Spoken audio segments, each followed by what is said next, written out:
Namaskar. Hello and welcome to P Guru's channel. I'm your host Sree. Iyer. General Ravi Shankar is going to help us understand this new form of dance, this new form of tango, because it almost always looks like one or the other partners gets himself or herself into a tangle. Let's welcome General Ravi Shankar. General Ravi Shankar, Namaskar and welcome to P Guru's channel, sir. How are you? Namaskar and thanks a lot. Pleasure to be back here after some time. Uh, Interesting times we are living in. Just shoot. General Ravi Shankar, untangle this tango for us. One comes forward, the other one steps back. The other one comes forward, the first one steps back. Sir, there is one guy who's trying to direct the whole thing. He is wondering what the hell is going on. Take it away, sir. Okay, I'll go over it one by one. I'll deconstruct what's happening. Um, like I said, we are living through interesting times. That's a no-brainer. But what has happened is, you see, after Trump kicked Zelensky out of his office 10 days, 15 days back, they met 3 days back at Riyadh or Jeddah. Again, not Trump and Zelensky, but Rubio and Zelensky with the MBS in attendance and all that, and whatever they discussed. And then they came out with a plan where they said, okay, we'll have a 30-day ceasefire and, negotiate terms after that and see where to go and all that. And that's been taken to Putin. Putin has said, look, I would like some basics to be agreed before I, go in for a ceasefire. I welcome the idea of a ceasefire, but his worry is, look, we need to be very clear why are we doing this ceasefire. It shouldn't be a case where in 13 days you rearm Zelensky completely and he's ready to fight after 30 days if things don't go forward. And similarly, the other way around, people also say, look, this also gives chance for 30 days, means ceasefire. Putin also can rearm and reorganize himself, and the whole thing starts. So there is a lot of suspicion at the thing. So what I'll do is I'll go through certain basics, and then we will untangle where this whole thing is going. We'll look at this current situation where it is going, and then we'll look at some historical examples. Is peace feasible? And if it is so, how will it happen? And one shouldn't get too perturbed. But needless to say, this entire story is probably very important, the way I look at it, right? Because the way this Ukraine-Russia war ends is virtually going to reset the global order, how it will emerge. Whichever way it happens, okay. So let me first start with what's happening on the battlefield, because understanding that is the thing to move ahead. So let's have the first slide, please. Yeah, if you see, this is the latest positions. What's interesting is the thing on top, Kurks, where the red cap is there, Hashard plus lot. That has shrunk in the past 1 week. The Russians went through a gas pipeline and did an attack, and virtually the Kursk salient is almost finished. Okay. Simultaneously, Russia is on the ascendancy on battle to get hold of whatever it can. People talk of great offensive and all that. I don't think any great offensive is going to come, but definitely something is going to happen. Okay, so this is the stage. At the moment the ceasefire the peace process has started, or ceasefire talks have started, there's been a spike in the battle, and Ukraine has also responded by hitting Moscow 2 days back with long-range drones. 4 airports of Moscow were shut down. So the battlefield there's no let up there. In fact, there's a spike. We must understand. And Russia is trying to grab as much territory as it can before anything happens. Okay. Now, the point is, look at this. To all the proposals which went from USA to Russia, Mr. Putin has thanked Modi and Trump, and he says it's a noble mission. And but but there's a but, and that but is something we're going to talk of. Why I've got this is India. He's specifically thanked India for the role which has been played so far, and India will have a role to play going ahead. The next thing, this is very interesting. You see, ever since Trump has taken over, you see the way the stocks have gone. Okay, and this is recent. I'm sure Shree will agree with me. They just nosedive, and everyone in USA has lost his, a lot of capital. And compare it with the earlier one. So in this kind of a condition, there'll be a lot of pressure on Trump himself, to respond to this situation. I don't think his ratings will be high. I think they would be at all-time lows. That constrains the US hand. You see, everything we must understand starts domestically. If the domestic scene is not good, you can do very little outside. And then, of course, something simultaneous is happening parallel. There's a meeting between Iran, China, and Russia in Beijing on nuclear talks, their nuclear talks. So, actually, when the way this has gone, yeah, we can take this off. The way the nuclear talks have come about, the timing of this indicates that Russia has told, look, I have an option there, hedge. That's my primary option. So you are my secondary option till I get to a peace. So he's playing his trump from there. So while Trump is playing his trump from one side of the Atlantic. So this is where it stands today. It's a very interesting kind of a thing. So like I said, USA, Ukraine, and the West and Europe, they want a ceasefire first and then talks. This other one wants talks first, some deal, some kind of a outline of a deal, and then ceasefire. But there are also indications that Putin is waiting to get some military advantage in the next 4-5 weeks. Maybe 1 month from now, we'll see a ceasefire for about 3 weeks, 4 weeks, around Easter time, or Easter holidays and things like that. So let's see how that goes. But that's speculation. Okay. But this is the thing. So which is the cart, which is the horse, we don't know. Which is the ding and which is the dong also, we don't know. Which is the to and the fro also at this point of time is not clear. But this is it. Another important thing we have to understand in whatever is happening is USA could pressurize Zelensky to accept this ceasefire and all that. And, Zelensky, he's got nowhere to go. But can USA do that to Putin? No way. Okay. In fact, I think President Putin is already putting pressure back on USA. That's why I showed that graph of stocks. That's going to play somewhere on Trump's mind. All these are interconnected for a person who's there. And what is, at this point of time, these are all early moves. Historically, if you see, peace talks have gone on for long. It's not going to happen overnight.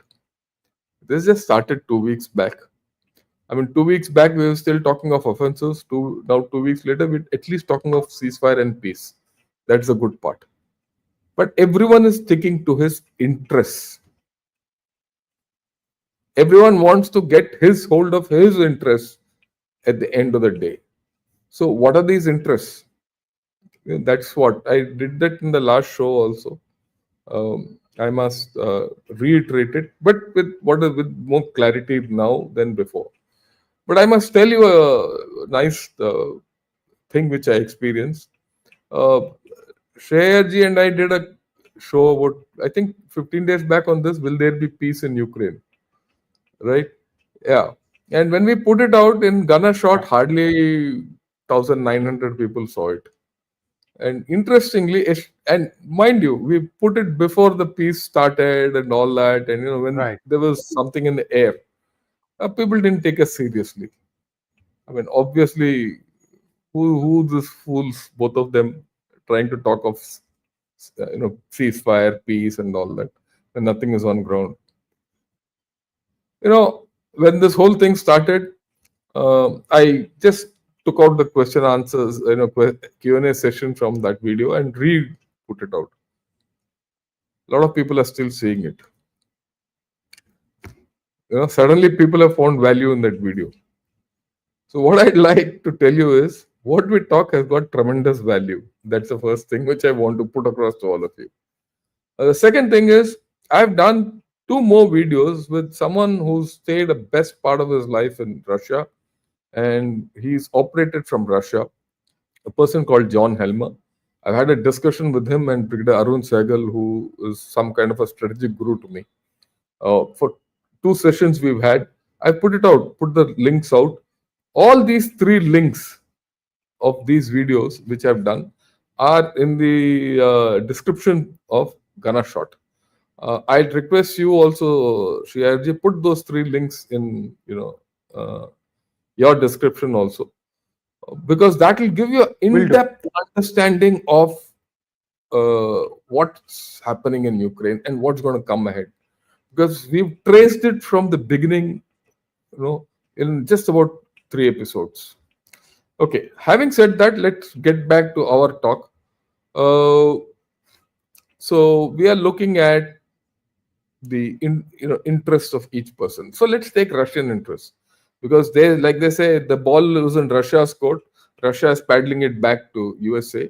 But why? What's his interest in paddling it the way he's paddling it? First, he wants security guarantees. Putin wants security guarantees for Russia. That's the main thing. He said, what is my guarantee which I wanted? I sought 4 years back when before I started this. I said he wanted no NATO, no EU, control over Ukraine. That's what he wanted. He tried, at least when he wanted to. He wanted to topple Zelensky and put a puppet regime out there. No weapons or no deployment of NATO, because all this constitutes a existential threat to USSR's, or rather, Russia's underbelly. Okay, he couldn't afford a further eastward expansion of NATO. Period.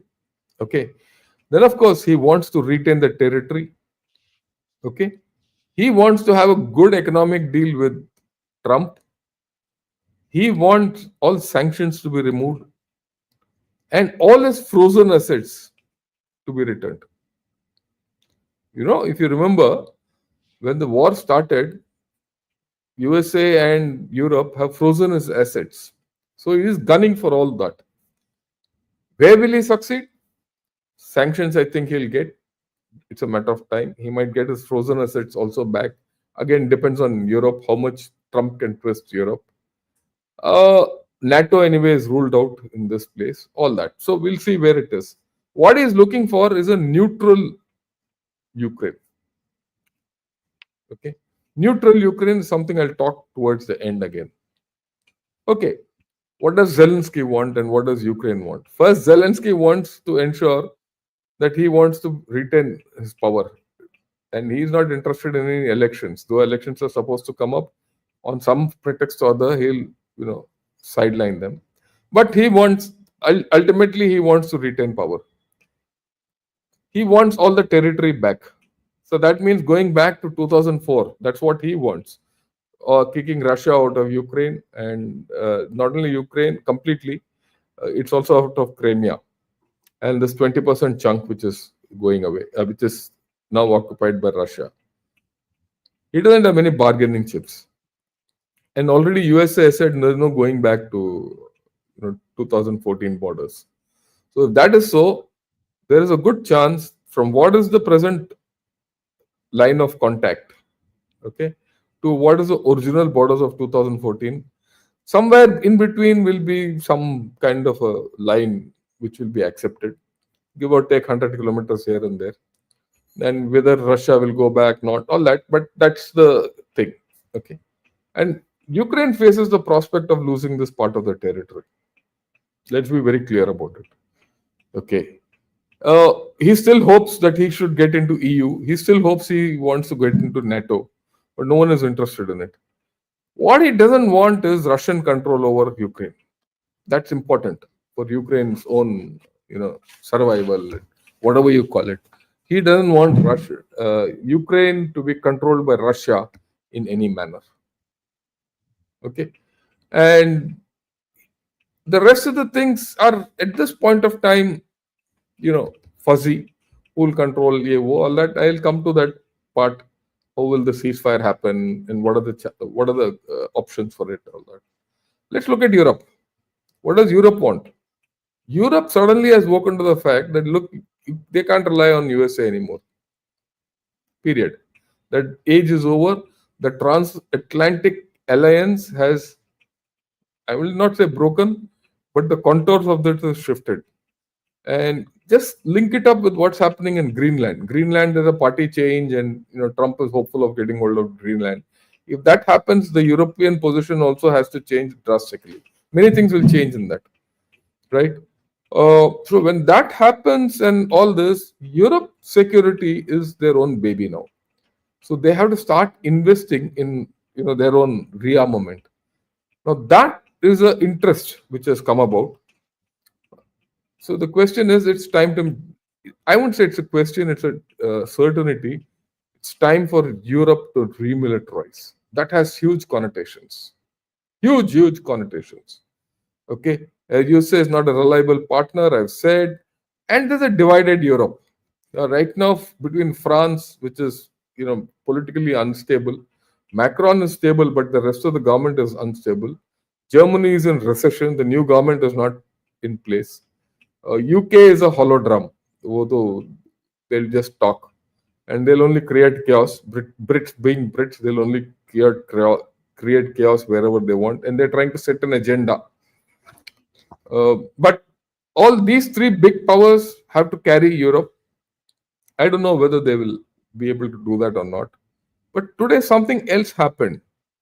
Germany, for the first time, has said that we're going to increase our defense budget beyond their cap. Constitutionally, there is a cap on how much they can spend on their defense. Today, the news is, just as I was reading how it is, I don't know the details, but they've got around it. They're going to breach that cap. If that cap is breached, Germany starts remilitarizing or rearming itself. Right?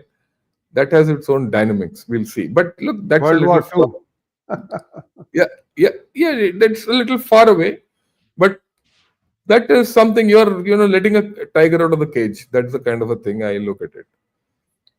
Okay, let's look at the US interests. US interests from Trump's side are 80% economic. Today, whenever you see Trump speaking, he was looking only at critical minerals. Critical mineral daboj lo. Whether it's in Greenland or in Congo or in Ukraine or wherever, Trump is only looking at critical minerals, right? And all these critical minerals are in Russia and in Ukraine in this case. So he's looking at deals with both this, and he's thinking that look, through economic measures and deals, I'll be able to get to this peace. He's looking at the economic route. Putin is not looking at the economic route. He is looking at the geopolitical route and security route. So that's a dichotomy, which Mr. Putin has said, I will talk to Trump. These are the issues. Come back to me. We'll talk to Trump. So we'll see where this goes. Will at least a baseline agreement is reached on certain issues as to before ceasefire comes into equation. Then, of course, USA and Trump have a larger agenda of breaking the Russia-China equation. Okay, on that there's no doubt about it. I have no doubt about it. Many others might have doubt, and China is equally clear that they don't want this war to end. This is the feeling I get. I might be wrong. That's okay, but I don't think I'm wrong. Okay, and all actions of Trump if you look at it from a little distance, are pointing towards China. And I've done a show on this earlier. Right. Now, one thing is everyone wants a perfect deal for himself, like I said, but there's no perfect deal in this whole story. Something will come forward, something will go back, one step forward, 2.5 steps back, 3 steps forward, 4 steps back. This is how this whole story will go. No one will get everything what he wants. Everyone has to be prepared to, forgo something. What is very clear is Ukraine will have to forgo some territory. There's no doubt. But the questions at hand is, okay, they'll forgo territory. Will it be a divided Ukraine, East Ukraine, West Ukraine model? Or will that part of Ukraine be part of Russia? Whether legal implications. I don't know whether US can recognize that land which is asserted by Russia and then do a deal with them and all that. We don't know. All that will come through. Because there are a lot of legalities involved, so we don't know the status. The post ceasefire status is something which is interesting. Okay. Now, everyone, like I said, everyone has to give up something or the other. On that, there's no doubt. Now, the question is, okay, someone gives up something and some deal is made. Whatever the deal is made, let me reiterate, this deal will be a model for many other conflicts in this area. That be rest assured. One, the outcomes, the macro outcomes. The second outcome is, whatever the deal happens, you'll suddenly find China missing in this equation, as it has been missing in the equation from Middle East. From Middle East, it has gone already. I mean, they've been just said, thank you, you go. Same thing is going to happen here. And this is a reality. They should be happy for us. For me, it's a happy ending.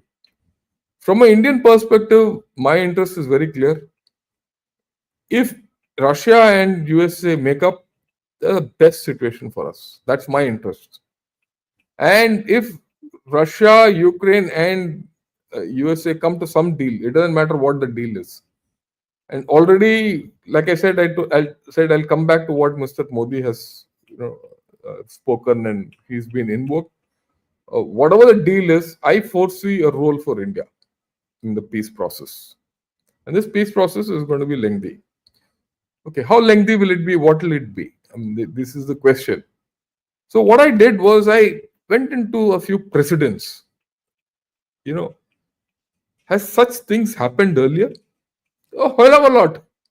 There are a lot of countries which have invaded the other, gone to war, spent 3-4 years, then come to something, all that.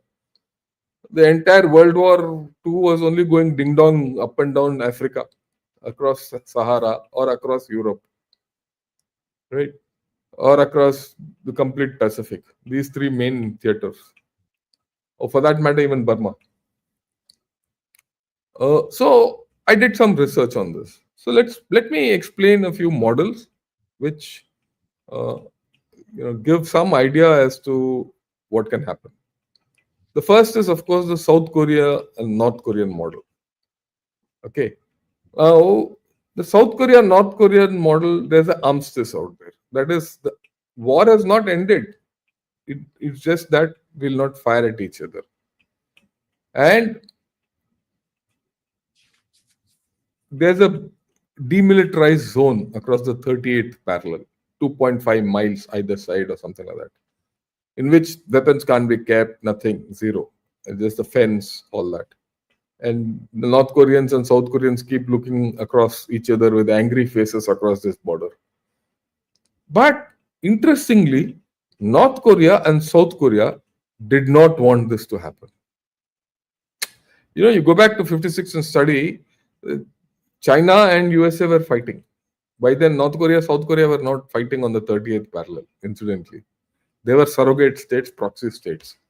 The fight was between China and USA. Both of them, after 3 years, got fed up of fighting. Both. Same thing like this. Very easy parallel, And then they said, okay, we'll stop fighting. Then North Korea, South Korea didn't like this whole story. South Korea wanted the entire North Korea. North Korea, being communist, didn't want to join, be part of anything.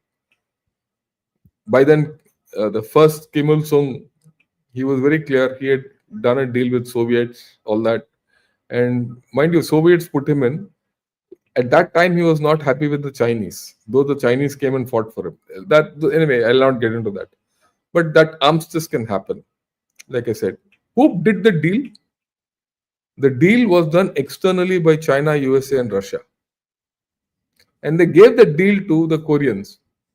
And surprisingly, that deal was not perfect. A lot of violations of the armistice agreement has taken place. But peace has held. That's the interesting part. It has held from when? 50s to now. Nearly 70 years more. Okay. So that's the first thing which people have to understand. That there is a model which can be followed here. But that model and this model is different. There at least USSR, China and USA did the external deal. Here, how is it? Will that happen? No. I don't think Trump wants China in this entire deal anywhere. Okay. The second model which comes to mind, contemporary model, is the India-Pakistan model. After all, we are also across a LOC, face to face. We are stuck. We are stuck now from quite some time. From 71, nothing, no, land has not changed hands. Can they go into that? But that is a bilateral model. It's not a multilateral model. It is between India and Pakistan based on the Shimla Agreement. No one else is allowed to come. Pakistan has always wanted to internationalize the situation. We have said no. We'll stick to the 72 Shimla Agreement because we've signed. It's an agreement we've signed. We'll stick by it. You don't stick by it, we'll do many other things like Indus Water Treaty, all that. So they're forced to stick by it. And we're dealing with them bilaterally. Okay. So that's the second model which is there. A good, bad, or ugly, now it's gone into some kind of a cold storage to a large extent. What's happening is not much compared to what it is. But that's no guarantee. It might happen. Something might happen tomorrow and across the LOC and things get heat up. So, but it's fragile. It's a fragile piece, LOC. Can Ukraine and Russia get into that kind of a system? Possible. But the bilateral part won't be there. See, that's the point. Bilaterally, I don't think they will be able to handle the situation. Okay. I studied something else. If you go back to the 40s, there was a winter war between Finland and Russia. So when that war between Finland and Russia, very surprisingly, the Finnish troops or the Finland's troops gave Russia a bloody nose. Lesser number of troops, superbly equipped, superbly trained for winter. They gave a real bloody nose to the Russians. But for whatever reason, I have not gone into it in full detail, Finland was forced to cede territory to Russia. They lost a lot of territory. So the peace deal came because of loss of territory. With loss of territory. So Finland, a lot of Finland's territory at that point of time is today with Russia. There's a similar model. After that, they've gone to peace. For a long time, their treaty was that Finland will be anti-fascist and virtually surrogate state of Russia. Something similar to what Russia wants against Ukraine now, with Ukraine now. But over a period of time, democracy reasserted itself in Finland, and Finland slowly became neutral. From neutrality, today it is part of NATO. See, the point is, today we are very worried about territory loss and what it will be and all. Look at Finland. They've lost territory. They've shifted from being a fascist state to some kind of a neutral communist state or something like that, whatever you call it. Okay, that was one of the negotiations of the Second World War. and bilaterally negotiated between Finland and USSR then, and then slowly Finland turns democratic. Then Finland now joins NATO. So there's a model there. So despite losing territory, things might not work out. Okay. Then there's this East Germany, West Germany model. Right? That was bitter. Berlin Wall and what have you. I'm not going to go into that again, but that's another model. See, the division of Germany, East and West Germany, didn't come about by through Germany. It came about because of the four powers who won the war. USSR, in USA, France, and Britain. Later on, USA took over the three parts of Germany and became West Germany. But the Berlin Wall, in fact, Berlin is slam bang in the center of East Germany. Okay, that was divided. The country was divided for how many years? Nearly 50 years. And yet at 92, they became one people. Is there an equivalent here? So a lot depends on the people of Ukraine. Okay. The outcomes of this will depend on the people of Ukraine, or who are now living within the current contours of Ukraine. Now, there's a problem there. We all know that. How this will be negotiated is something which. Okay, there's yet another model, Cyprus, 1974. You go to Cyprus. Now, Cyprus, the population was part Turkic, part Greek. Cyprus is next to Turkey and Greece both together. Incidentally, open up a map, you'll know where it is. So there was a Greek set of officers, Greek Cypriots.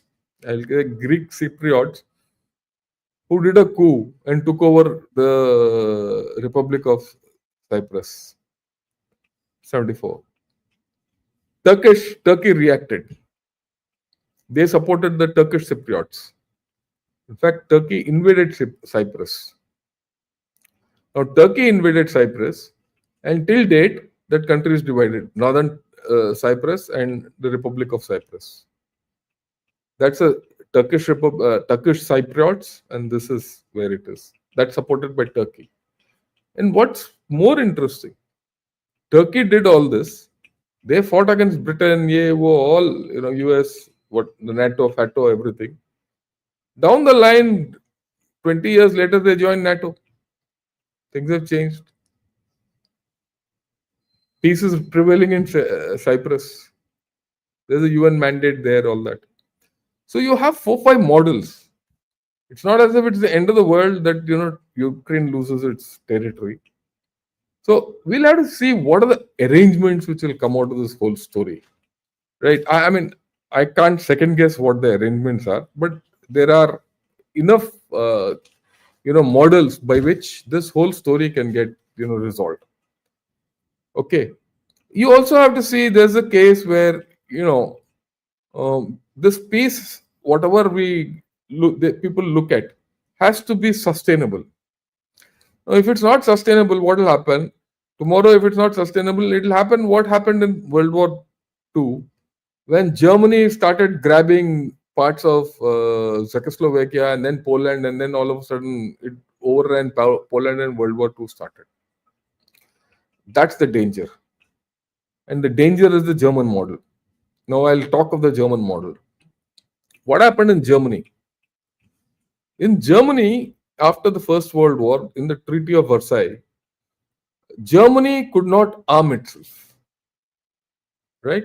This was imposed by USA, USSR, and other European powers. There was a limit on which Germany could produce weapons, tanks, there were monitors. Till Adolf Hitler came and he broke all that system and rearmed Germany, and he took off. Now that model is very important. Why? See, after First World War, peace came, but it was migratory. It went, 39, the moment Nazi Germany took over Poland, Everything went for a toss. Just about 15, 20 years. 15, 20 years in the life of a nation is nothing. So the peace conditions are important. If a peace condition is imposed either on Russia or on Ukraine or anyone else, which are repressive to the people, are repressive to the security of the people, that gets disaffection. And that disaffection will mean that you will not be able to get the people to accept the terms of the ceasefire. In which case, you will might end up with results like Germany. In today's age, it might not be what happened with Germany, because Germany is a different kettle of fish. But what happens if it's a hybrid warfare which will start? People oriented. So you might have a ceasefire, but there will be hybrid warfare across this. That's one. The second thing is, what about reconstruction? How will reconstruction go on? Because without a reconstruction plan of Ukraine, I'm afraid the ceasefire won't work. I mean, I'm very clear on that. And reconstruction has to be done not only on this side, it's on that side also. And who'll do it? And what are the terms and conditions of this ceasefire? Because all that is not, this reconstruction, all that has not come into the foreground so far. But sooner or later that will start, because that's a reality. And if you don't have a reconstruction and a remodeling of Ukraine, and today we are looking largely of Ukraine only, I'm afraid peace won't come. It will not come to Russia, it will not come to Ukraine also. Then this mineral extraction business. We all know wherever there's mineral extraction, there is corruption. I mean, it's huge. And whether we like it or not, the truth is Ukraine is a corrupt country. So, and mineral extraction is not just extraction, it is an extractive business. It will lead to a sense of deprivation for a lot of people locals. And this might go across the border into Russia also. Both these issues are important, because the way I look at it, if Putin imposes too many conditions or wants too many conditions to be put on Ukraine, and Ukraine goes is a sulky and a surly Ukraine, Russia will not be at peace. That means they've lost the whole story before it. They might have won the war the way they think it is. I don't think Russia has won the war, but well, that's the different story. But they might won the peace deal, but will they win the peace? They might not. Because in all this, like I said, that sense of deprivation should not, get into people. And wherever there's a sense of deprivation amongst the people, that problem doesn't settle. We know it. That deprivation could be real or fomented. And how long does it take to foment deprivation? You're saying it in Balochistan. After all, the train has been hijacked there. And Balochistan was forcibly incorporated into Pakistan. I'm sure all those of you who are listening on, P-Gurus, for the past 3-4 days, you've been discussing this train hijack in Balochistan. Okay. So why is that happening there? Tomorrow, if the peace deal is not sensibly made, where everyone is seen to lose something, and then only someone will gain. Okay. Otherwise, this peace deal, you will see this war going on in some other form. There will be no peace. Then that world order will be different. The resultant world order will be completely different. So people matter in this whole settlement. So far, I have not seen that angle in this whole story. Whether it's ding or the dong, or the to or the fro of Zelensky, Putin, or Trump, people have not been brought into the frame. That's important. Then the next thing is, who will give security? Who will monitor this whole deal? What will be that ceasefire line? Will it be a demilitarized zone? Okay, so there's someone who said there'll be a 10-kilometer wide zone. Demining will be carried out. Monitoring will be carried out. Displaced persons have to come back. All these things have to be done. Who will do it? Okay. Who will do peacekeeping? Who will do monitoring? Who will sort out infringements? Will that peacekeeping be under UN mandate? So far, UN has not come into the picture. And Trump wants to destroy UN. And Trump can't enforce peace. He wants Europe to enforce peace. Putin doesn't want European boots on the ground. Why should Indian boots go without UN mandate? So all these questions are ugly questions which have not come to. It will have to come. If Putin doesn't want European boots, Ukrainians can't handle it, Russians can't handle it bilaterally, US is not interested in deploying, so UN mandated troops have to go there. Now these UN mandated troops have to have good equations with Zelensky and Putin or Ukraine, Russia, and also be happy with the USA. So who's there? India. And this is where Mr. Modi and India and you and I, of course, those of you who are watching it from India and Indians in USA or wherever, will understand. We have a role to play. Right? And this role, whatever will happen, will get crystallized when Mr. Modi goes to Russia. And I think that's a very, very important visit for India. It's important for India because as this war comes to some closure, you'll suddenly see India is on a limb. We're going to be on a limb for many reasons. And that limb we have to get back. And getting back into global reckoning is this opportunity. Or that discussion, I'm planning to have next week with John Helmer. We'll do it. We don't do it live. I'll record it and put it out. Have a look at it, because that I think will be very important, because it's going to be someone who's been in Russia for 30 years, who knows the inside outs, what the way he looks at it, and the way we look at it from here about India and Russia. So it's going to be very important to discuss, look, how things move, how things need to move, and what are the difficulties in this whole story going forward. And as we discuss, or all of us discuss, India-Russia relationship, there are two other angles. India-US, what will be the effect? How will that happen?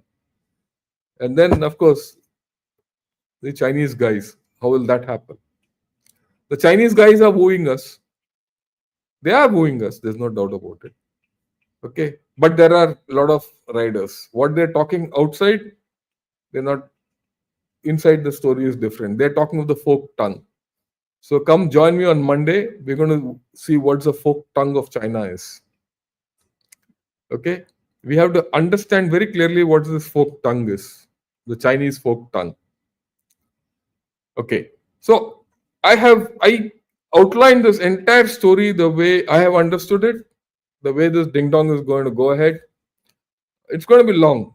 It might take another year or two. It's not going to be in a hurry, but one has to be patient. So, Sree, this is what I had. Your questions, and then everyone.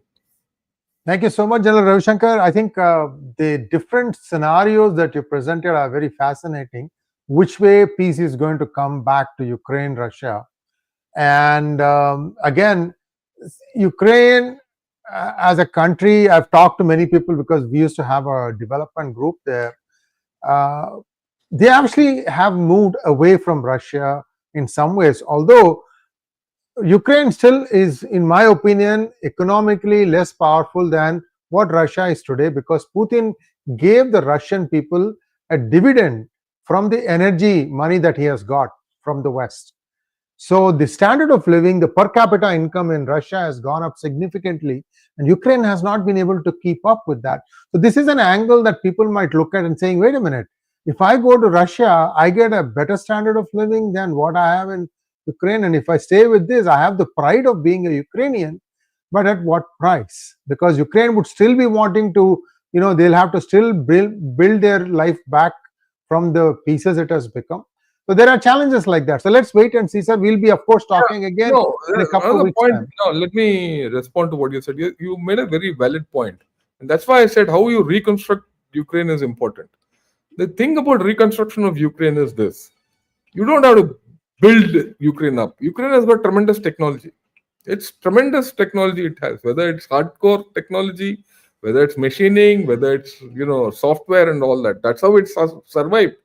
Some of the technologies which Ukraine has in terms of shipbuilding and engines and metallurgy and aircraft technology is top of the shack. So how you revive that is important. The moment you start reviving this, things will start changing. So there, after all, I mean, let me give you, we used to buy ships from Russia. Most of the ships, their engines were made in Ukraine. Until now, we are dependent on Ukraine for the ship repairs, which something people don't understand and know. So it's not as if, and see the way Ukraine is sustaining this war. Everyone thinks Ukraine is going to collapse. Ukraine is not going to collapse. I'm making a prediction today. And Russia will not be able to make headway.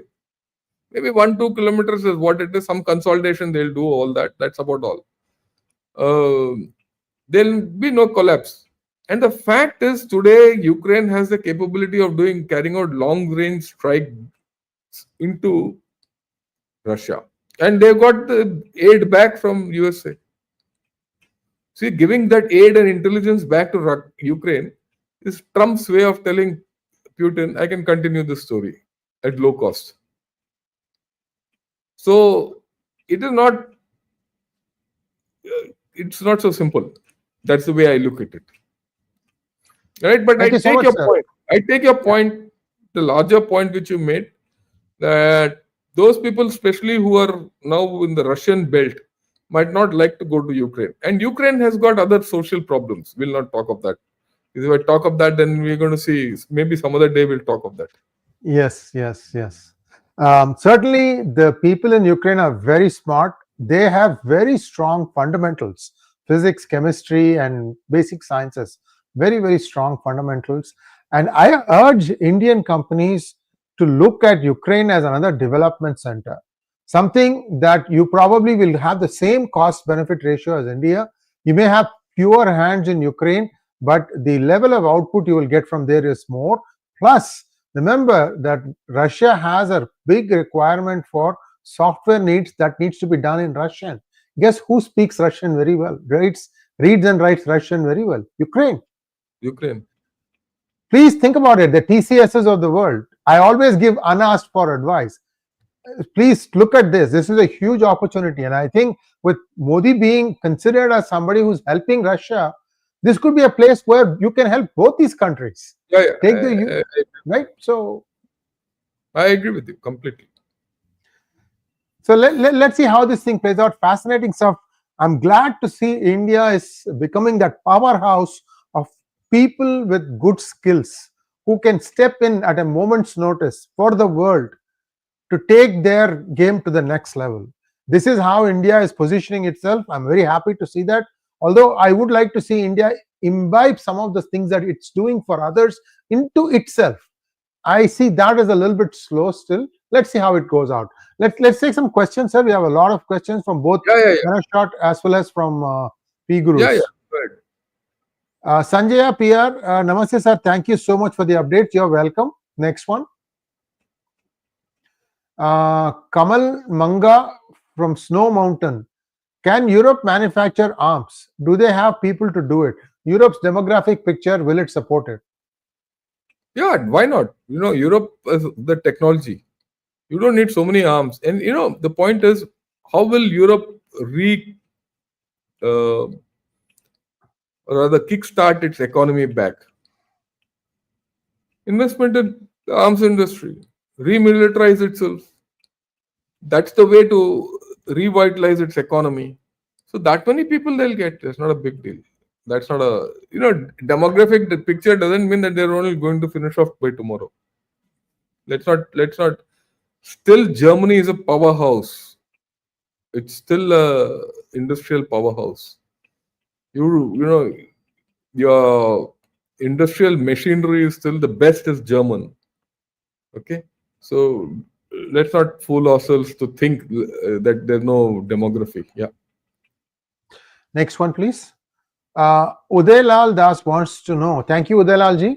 General साहब को हिंदी पर भी लाएं, अवश्य लाएंगे हम. हमें कोई इतराज नहीं है उदलाल जी. मैं आपको बता देता हूँ, जब हमने हमारा शो गनर शॉट शुरू किया था तो हम हिंदी में ही बात करते थे. पर बात यह है कि जब हम हिंदी में बात करते थे पर बहुत लोग आके नाराज होते थे मेरे साथ कि हमें एक ही दृष्टिकोण से बात करना चाहिए. ठीक है ना. हमारा वो आदत नहीं है. हम हर दृष्टिकोण से बात करना सीख चुके हैं या सीखे हैं पिछले 50 साल से. क्योंकि अगर हमारा देश को सुरक्षित रखना है तो हर दृष्टिकोण से एक कोई भी चीज को मुयैना करना इम्पोर्टेंट है. तभी आप एक संतुलित विचार लेके दुश्मन के सामने या अपना प्रतिद्वंदी के सामने खड़े हो सकते हो. ठीक है. पर एक ही दृष्टिकोण से कि नहीं आप इसके बारे में बात मत कीजिए, उसके बारे में बात कीजिए, वो हमसे होता नहीं है. इसीलिए हमने हिंदी छोड़ दिया. आपको साफ बता रहा हूँ, खुलेआम सबको भी बता रहा हूं मैं. क्योंकि हिंदी में बात करना मेरे लिए बड़ा आसान है, जैसे जिस तरीके से हम बात कर रहे हैं अभी. ठीक. पर दृष्टिकोण थोड़ा विस्तार होना चाहिए और मन भी थोड़ा खुल के बात करना चाहिए, ताकि हर जब भी कोई आपसे बात करे तो उसका दूसरा पहलू भी देखने का हमारे पास वो क्षमता होना चाहिए. तो इसीलिए मैंने छोड़ दिया. Okay. Jagdish Bose is wanting to know, no critical rare earth minerals in Bharat. Are the geologists in India exploring? Yeah, they did. No, they said there's lithium in JNK. उसके बाद क्या हुआ? कुछ नहीं हुआ.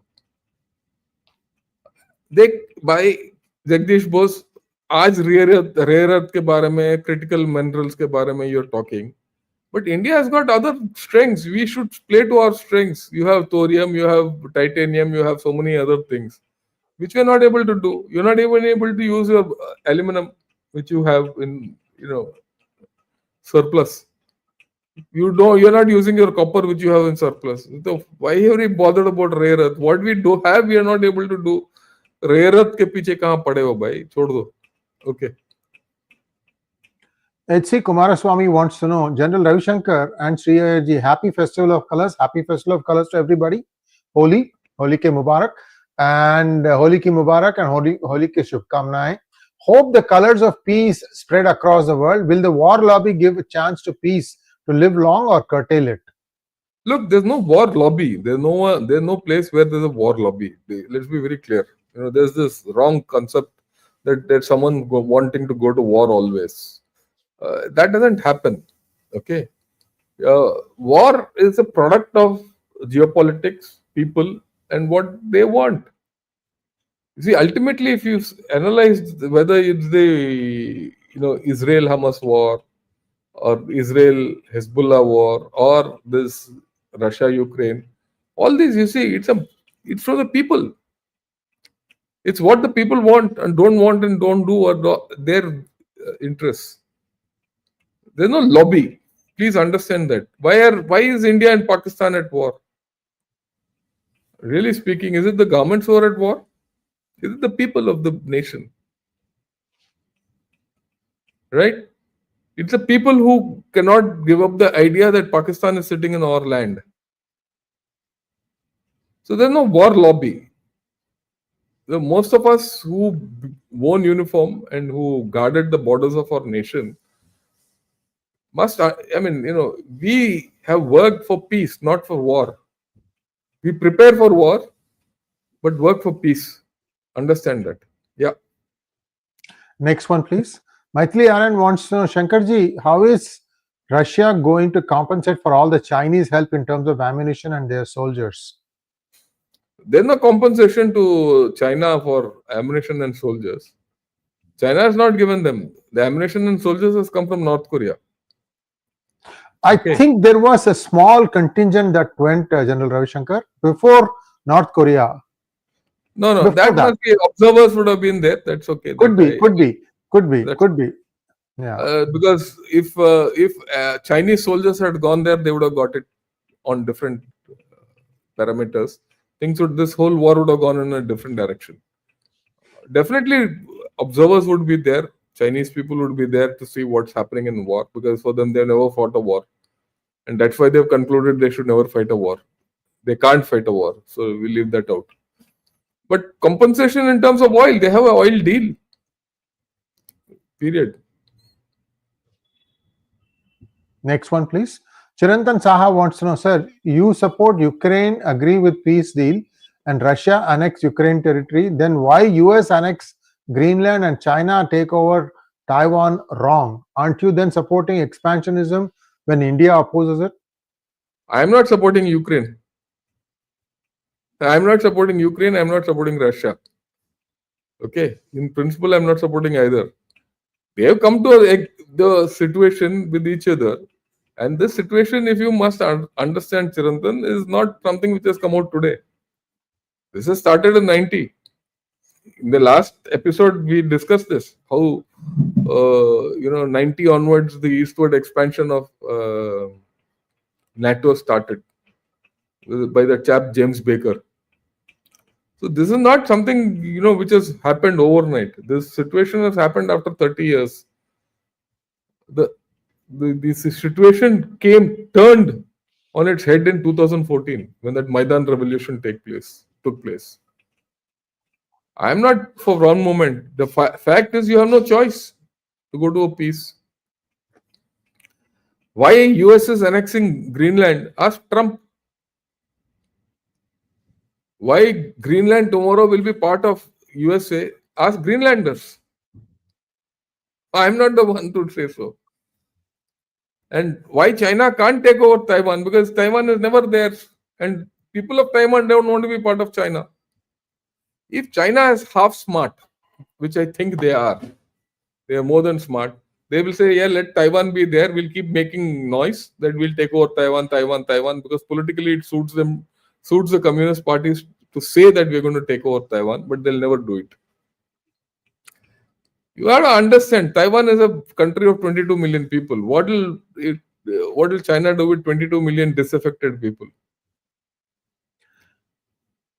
And Taiwan is a very enterprising, sir. Very enterprising folks. I love hanging out with Taiwanese. They are very enterprising. Very good people, and they are completely democratic. So what China will do with them? It's going to be like cancer. They'll eat. In fact, let me put the flip side of it. What happens? China could get into trouble. China will get into trouble democratically. What happens if democracy goes into China? What happens to CCP? China won't be in trouble. CCP will be in trouble. Yeah. Viewers, watch this movie called The Last Emperor. In my opinion, one of the best movies made about China. The Last Emperor. Next one, please. Manav-san wants to know, propaganda reports from China claim Europeans are trying to cut deals with an Indian eager for lucrative arms supply contracts to provide Europe with weapons for their security. How true is this? Why should propaganda reports from China claim all this when we are dealing openly with Europe? Europe sees an opportunity. We also see an opportunity. After all, Ursula von der Leyen, who is the head of the European Commission Union, she came, met Prime Minister. And it is in my interest to reopen that. I'll get technology free. I won't say free, I'll get technology. They will get our industrial base because they don't have an industrial base for arms, which we have. So it's a mutual win-win situation. That's why I said the opportunities for India are huge in this whole story. If Europe has to re-militarize itself, okay, they will develop a lot of things. But equally, our arms industry will get a huge space for export. Next one, please. Yeah. Tanun Kunnani wants to know, sir, what will happen to NATO? Thank you. What will happen to NATO? Thank you. That's $1 million question. Let's see how it goes. I don't think ultimately the Trump administration will, what shall I say, do away with NATO. But let's see. But again, you have to understand, NATO is an institution which has been built over 75 years. You're not going to run away in a hurry. One. Number two, Trump tenure is only 3 to 4 years. In fact, after 2 years, midterm elections, we will be on the way out. And like I said, forget about then. You see that's why I showed that stock market graph in the beginning. Right? If we can put that out, please. Yeah. Yeah. Bringing it up. You see this? This is going to rein in Trump quite a bit. If that doesn't go up, Trump is in trouble. In which case, this whole story will go in a third direction. Yeah. Thank you, sir. Next one, please. I would like your views on this, what I'm saying. No, you are absolutely spot on, sir. Sir, already people are asking Epstein list. Why are the names not being released? Viewers, look at what happened. February 28th, that big fracas in White House.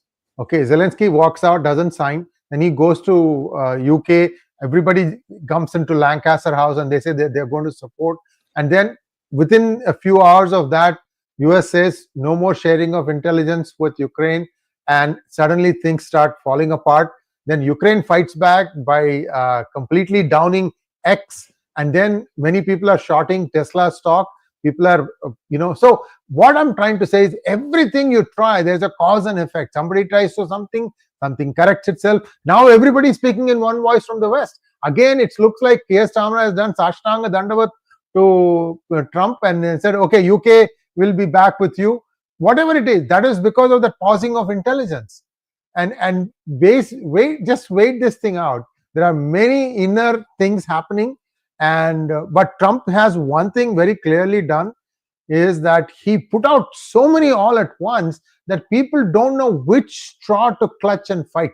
Yeah, and but that might give him some wins.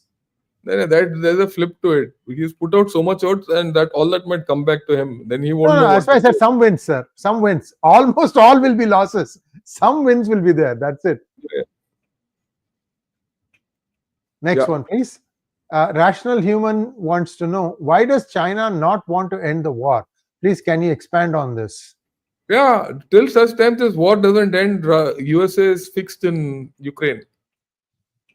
Okay, and Russia and China are on one page. You see what happens when this war ends.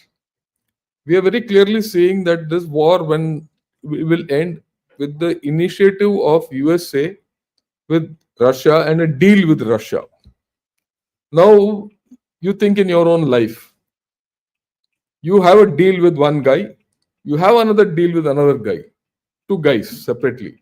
Both those guys are fighting with each other. And both those guys don't like you dealing with both of them. It's a triangular thing. Okay. As far as you're not doing a deal with one guy, the other guy is happy.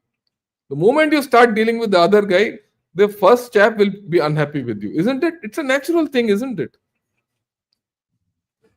It's a natural thing. So the moment Russia and USA start dealing with each other, there'll be a degradation in that relationship. And the US is a magnet, whether we like it or not. It's the most powerful country on earth. And it's a magnet for people. Okay. So the magnetic effect of USA on Russia will pull it away from China. And that's why China is worried.